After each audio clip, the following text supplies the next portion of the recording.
Hello and welcome back to another Pixel Game Maker tutorial. Today I'm going to go over Pack 5. So with that said, let's get started. Alright, so here I am in the test project. I've already uploaded the first 3, but just to show you how to get them installed real quick, I'll just show you how to do the last one. You're going to add a plugin here. You're going to go to load. Then you're going to upload the one that you need. And then you can just rechange it to whatever this is. This one just happens to be the change gravity. And then the name doesn't matter. You can name it whatever you want. And then you just want to make sure that you're setting these things. Now for each plugin, you're going to want a common variable that is not used in anything, and it must be set to -100. So I'd go to resource here, check variable, -100, good to go. Then you're going to need a Baz object, or you can name it whatever, but you're going to need an object that you don't use anywhere in the game.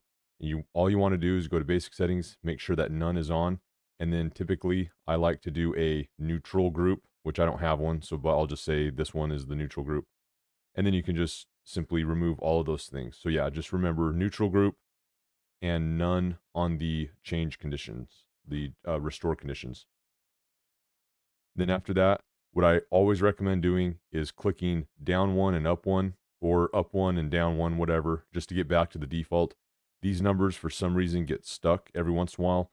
And if for some reason you notice that your menu scene selection, like when you're using the object, if you use, this one's not a good one, but let's say change animation set.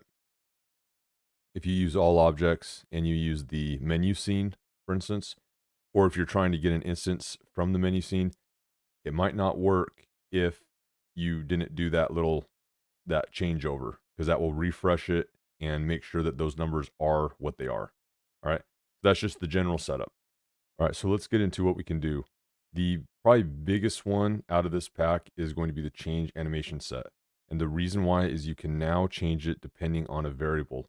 So you can now have a variable that dynamically changes throughout the game, but yet you can still use the same runtime action or the same action box to change it. And that's huge.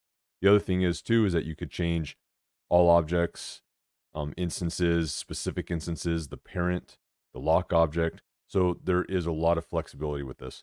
So for instance, the change animation set right down here, what you would do typically is go to settings, animation settings, you would add another animation. Now you would want it to be exactly the same sprite sheet setup. I don't have one for this test. So what I'm going to do is I'm just going to go down to tile set. It's going to splice it the exact same horizontal and vertical. So it's not going to look good or anything, but just remember that you would want to keep it exactly the same as the sprite sheet that you're using. I have a video on this as well if you need more information. So I'm going to hit OK on this. You can see that if I go like this, I'll get just part of that tile set on the animation set. So now what you can do is I can go to the player here, and under attack here, I can go to animation set change, which is one of these last ones here. Oops, sorry, the plugin. So animation set change. I could say that I want it to be on the self. And then I can do, instead of this, so you say 0 to use a variable, and I'll just use the object's variable right here. And then I'll just set this variable to number 2. So that will be anim set 2. All right. So now if I test play this and I attack, you can see that it changes me to the tile. Now it's doing the animation of the attack with these tiles, which is kind of funny looking, but that's just how it would work. So then the other thing that you could do is you could have another object here. Actually, what I can do instead is go to move here, and then we'll just simply change the variable back to 1. So we're going to change the variable that changes our animation set back to the original one.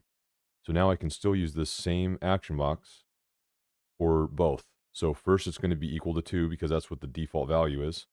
And then I'm going to move afterwards. It's going to change it to 1. And then I'm going to attack again and it's going to change me back. So watch. So here we go. Change the tile. And then I move back. I'm going to move down. So now I know that the variable changed. And then I'm going to hit attack again. And now boom, I'm back. And it was all within the same action box here, which is awesome for some logic setups. And then the fact that we can change a menu scene related object. So for instance, I can go to, let's just say I want to change an object of the chicken menu right here.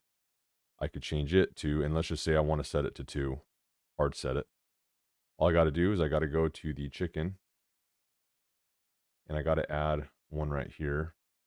And let's just say we'll go to, let's just do the tiles again.